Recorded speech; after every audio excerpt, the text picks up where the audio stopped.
Quick stop. What's take? What place? What text to speech.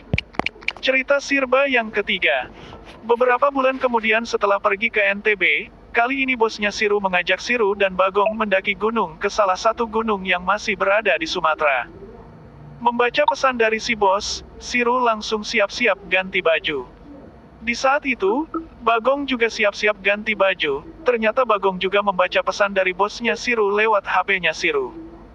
Kalau soal peralatan untuk mendaki, itu semua sudah disiapkan oleh si bos.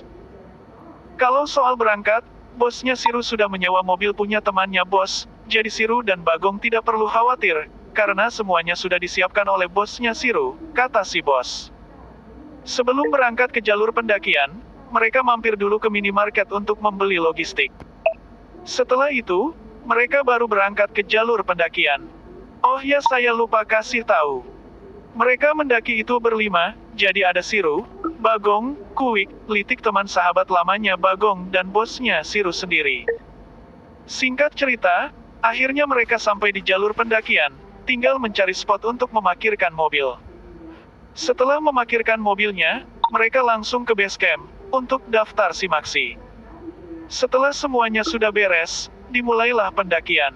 Oh ya, sebelum mulai pendakian, bosnya Siru meminta ke mereka berempat untuk doa bersama agar perjalanan mereka diberi kelancaran oleh Allah.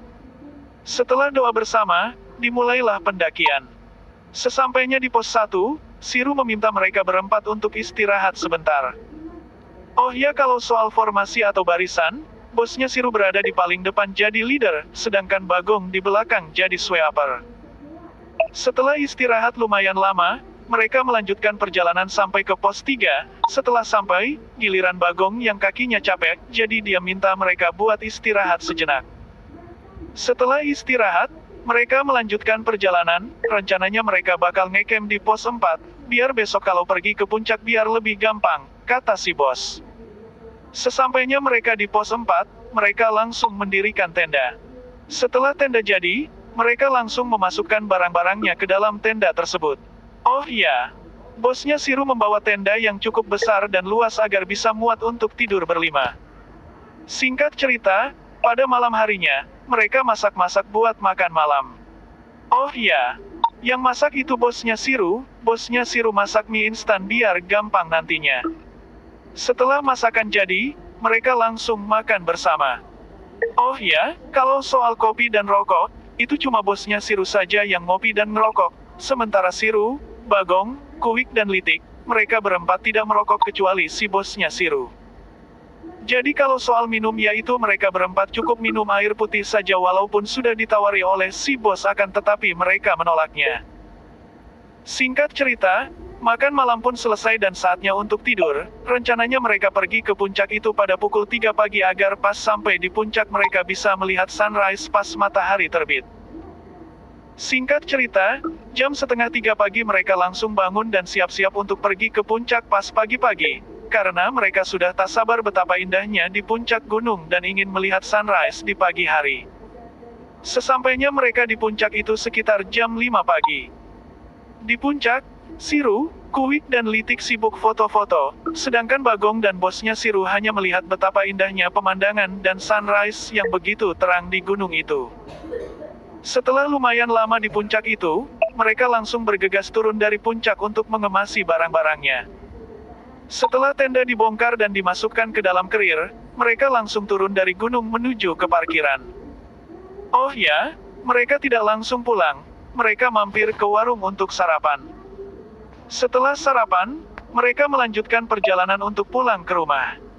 Sesampainya mereka di rumah, mereka langsung disambut oleh ibunya Siru dan disuruh masuk ke dalam rumahnya Siru. Itu kalau Kuik dan Litik. Sedangkan Siru dan Bagong langsung ganti baju. Setelah semuanya selesai, mereka berlima mengobrol dengan ibunya Siru dan menceritakan tentang betapa serunya sewaktu mendaki gunung. Selesai mengobrol, mereka berpamitan kepada ibunya Siru untuk pulang yaitu Kuik dan Litik. Setelah berpamitan dengan ibunya Siru, mereka berdua yaitu Kuik dan Litik langsung diantar pulang oleh bosnya Siru ke rumahnya masing-masing. Sementara itu, Bagong dan Siru langsung menceritakan lebih detail tentang pengalamannya sewaktu mendaki gunung. Beberapa hari kemudian, Bagong dapat kabar dari Kuik, kalau Litik masuk rumah sakit. Membaca pesan dari Kuik, Bagong langsung mengasih tahu kepada Siru dan ibunya tentang hal itu. Mendengar hal itu, ibunya Siru langsung panik dan langsung menyuruh anak-anaknya untuk siap-siap untuk berangkat menjenguk Litik ke rumah sakit. Sesampainya di rumah sakit, Siru, Bagong dan ibunya Siru langsung disambut oleh Kuik yang ternyata sudah sampai duluan di rumah sakit. Di kamar pasien nomor 4, itu Siru dan teman-temannya termasuk ibunya Siru itu melihat bahwa Litik lagi sekarat tidak berdaya dan tidak sadarkan diri. Setelah dicek oleh dokter, ternyata Litik terkena penyakit jantung, kata si dokter. Beberapa menit kemudian, akhirnya Litik sadar, lalu dokter memberi resep obat untuk Litik supaya diminum. Setelah Litik sembuh, akhirnya Litik dibolehkan dokter buat pulang. Sesampainya mereka di rumah, mereka seperti Siru, Bagong, Kuik, merasa lega karena Litik sudah sembuh. Ibunya Siru juga begitu langsung merasa lega karena Litik sudah sembuh, lalu Kuik dan Litik diantar Bagong buat pulang ke rumahnya masing-masing. Sementara itu, Siru bertanya kepada ibunya, kenapa baru pertama kalinya Litik mengalami penyakit yang belum pernah Litik terkena penyakit jantung seperti itu. Lalu ibunya Siru menjawabnya, bahwa Litik diberi cobaan oleh Allah untuk melatih mereka semua apakah kuat menghadapi kondisi yang seperti ini. Namun untungnya mereka bisa menghadapi kondisi yang belum pernah mereka hadapi. Berakhirlah cerita Sirba yang ketiga ini. Terima kasih yang sudah menonton dan menyimak video ini dan sampai jumpa di video Sirba selanjutnya. Storage Emulated Not Utama Quick Stop Play for YouTube Halaman Kal Radio Perekam Jeda Teks